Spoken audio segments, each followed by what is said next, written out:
right, welcome into the Five Guys here on the Five Reasons YouTube channel. I'm Ethan Skolnick. You can follow me at Ethan J. Skolnick at Five Reasons Sports. We got Alex Donno. You can follow him at Alex Donno.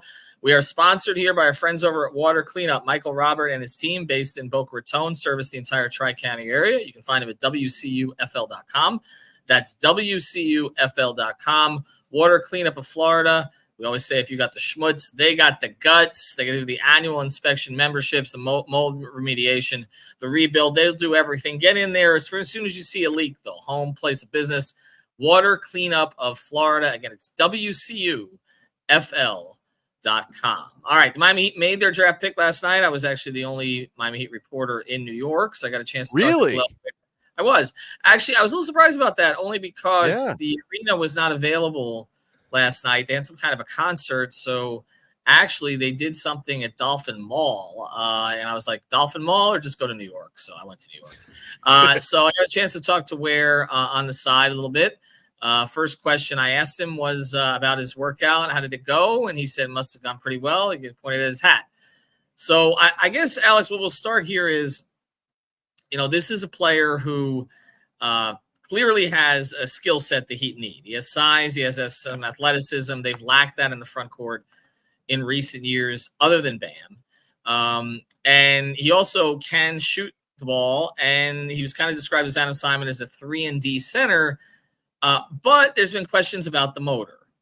And the Heat are not a place that tolerates lack of a motor, but also sometimes they get guys to play a little bit harder. Are you concerned at all about that? And we do have kind of the Hassan Whiteside experience that's not that far in the distant past. Does that worry you? Not as much as if he had been drafted almost anywhere else, Ethan, because I look at it on the flip side. Now, first of all, I would assume that all the Heat decision makers were clearly comfortable in making this pick. And like you said, the workout clearly went well. I'm sure the pre-draft interviews they did apparently went well, that they feel confident that they can get this person in to fit.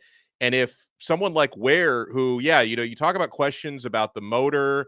I was watching a CBS Sports post-draft video, and they trashed him a little bit. Like they were saying, we're not sure if this guy loves basketball, like if this is really even what he wants to do. So that's out there as well. But they did say, and I agree with this is the right organization to go to because, you're either going to get, quote unquote, whipped into shape, both figuratively and literally. Otherwise, we're going to find out pretty quickly if he's just not meant for this. So this is probably the right organization to go to in that regard. And then, like you said, the physical stuff, the tangible stuff, checks off all the boxes. Like you're talking about a 7-footer with a lot of athletic upside.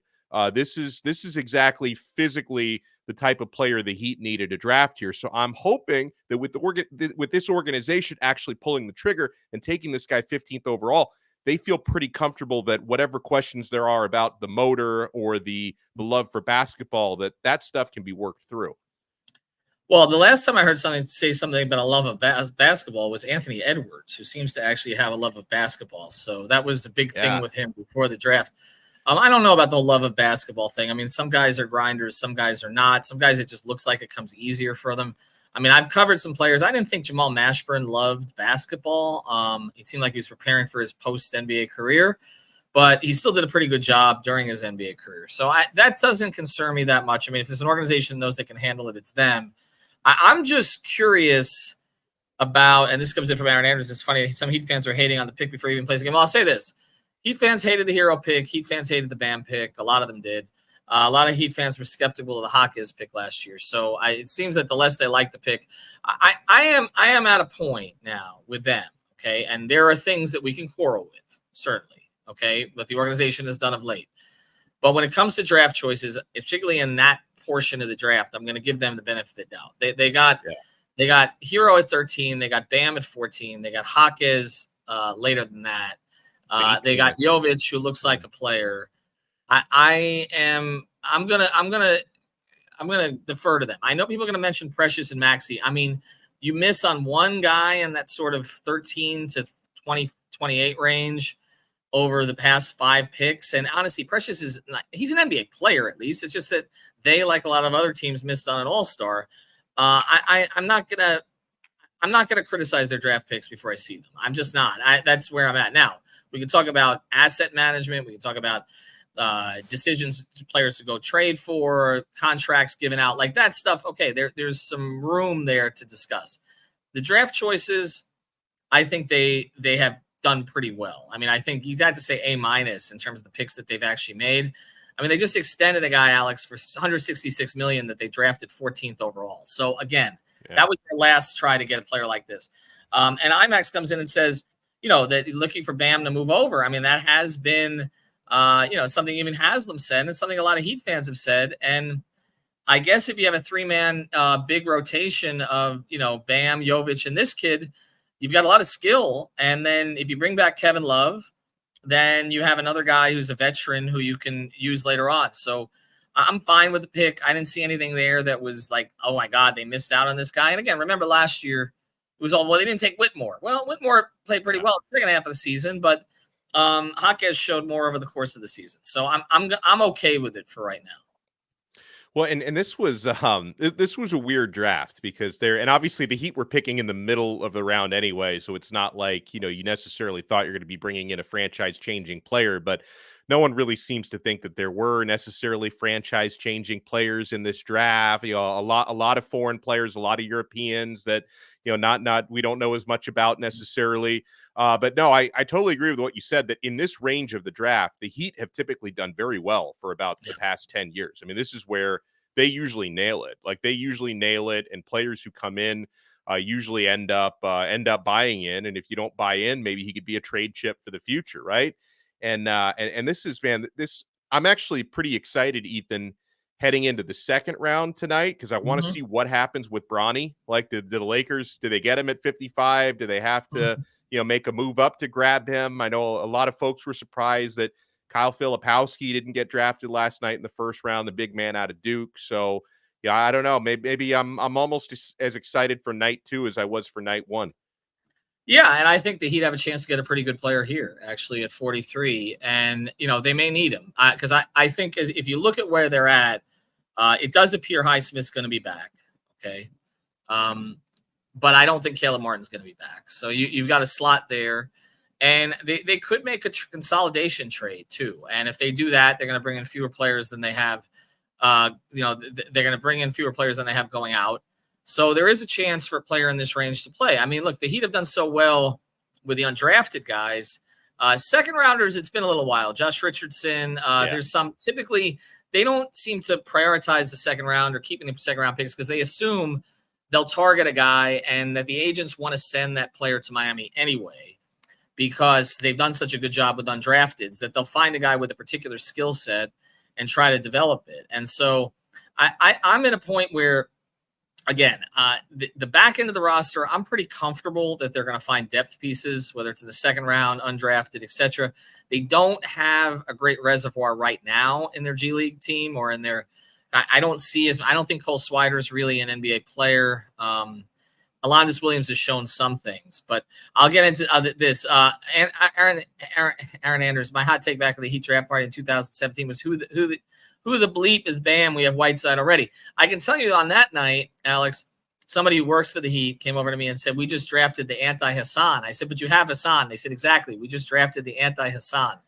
And they had done a lot of research on Bam. And honestly, their research was correct in terms of character and all those other things. I'm not so concerned about the back end of the roster. I'm concerned more about the front end of the roster. Same. That's right? What they've been missing is consistency in scoring on the front end. That's what, and also consistency of players on the front end, not missing, 25 plus games in a season. Right. And that's the Bam thing too, right? Like, so, I mean, not Bam thing, but I'm sorry, the Jimmy thing, which, I think the timing of the Jimmy thing is unfortunate that report came out yesterday, because honestly, it's not really that different from what I've been saying ever since Riley's press conference was going to happen, that Jimmy was probably, if they weren't going to easily give him the extension, he'd probably say, okay, then screw it. I'll just play out the season and opt out. So what Shams reported yesterday is kind of what I've been signaling now for several weeks. But to happen on the same day as the Bam extension makes it appear that it's a reaction to the Bam extension. And I don't know that that's necessarily what that is. And I just don't like the optics of. It's interesting because that's the way that I took it. So it's interesting to hear that. I really don't think it's that. I think it's Shams reported. Also, just to be clear on this, Jimmy's age is not a fan of Shams, so I don't think necessarily came from him. I feel like it came from other places. He's been pretty open about that. So I don't think that's the reason for Jimmy's discontent. I think Jimmy just thought he wanted his money, and he thought that the Heat were going to give it to him easily, and it's pretty clear that they're going to make him earn it.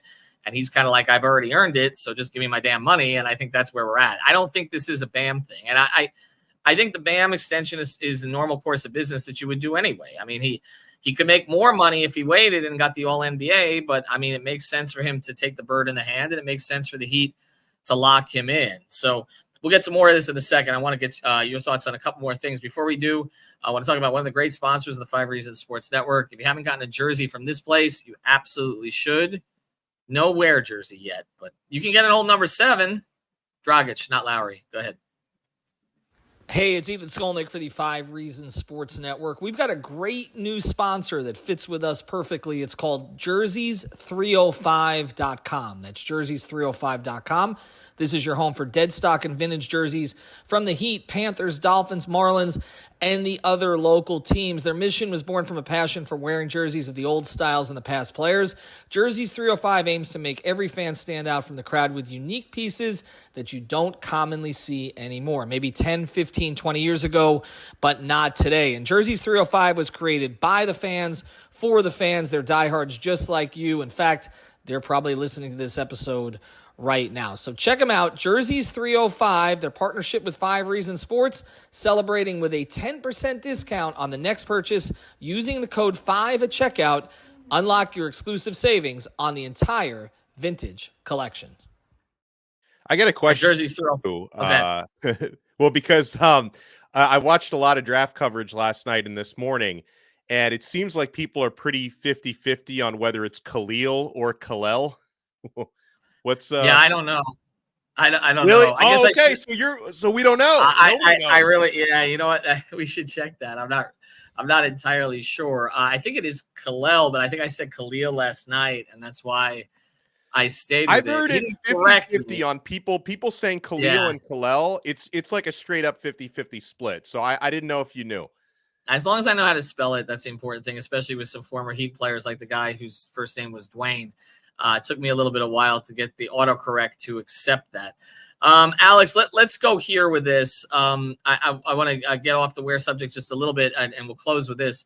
I mean, Heat fans, I think, are frustrated that they're not pushing all their chips into the table for anyone yet.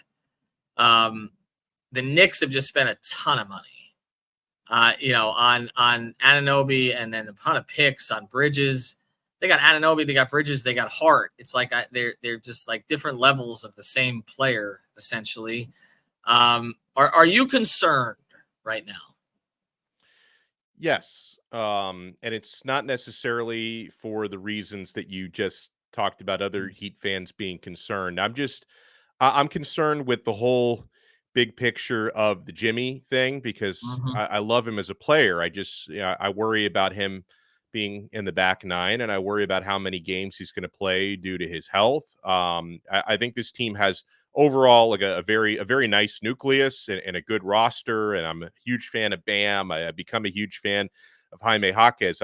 I'm concerned that they have the consistent firepower to actually get back to the NBA Finals and try to win another NBA championship. And I can understand the frustration that comes with you see seismic moves being, made in other parts of the NBA. And I'm not even just talking about this summer. I'm talking about the last couple of years where you've, seen teams make really aggressive moves with superstars. And the Heat have been pretty conservative about that. Conservative for a reason, because I also think Miami has a very intelligent front office where they understand that sometimes it's possible to give up too much for a great player. Right. So being conservative about making the right deal, the thing that happened last summer with Dame was just an unfortunate circumstance that had a lot to do with a general manager on the other side of it with an axe to grind. So that was just that hurt Miami because the player wanted to be here and a deal could have been done if not for Cronin. But yes, I understand the general concern. And I also, as much as I'd like to deny that this happens, because I just like to think that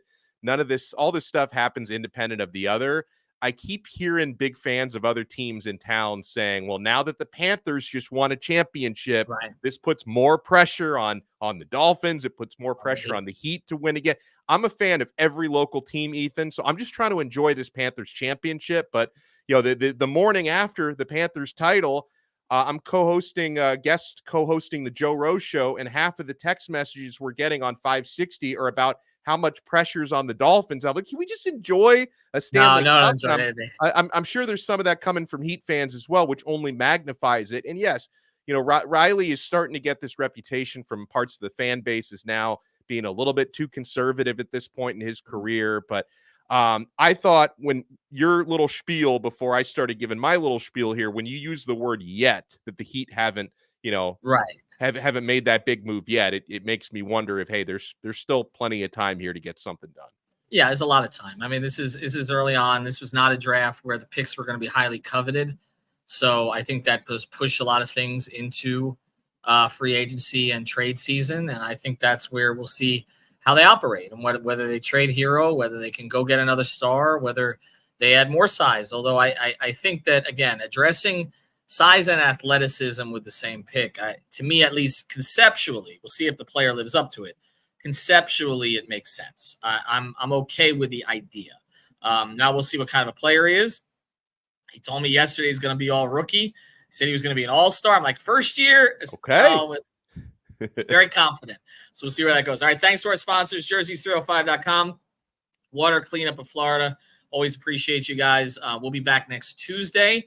Enjoy the parade on Sunday. Do not pass by my apartment. Go around, and maybe we'll see you on the beach. Have a good one, everyone.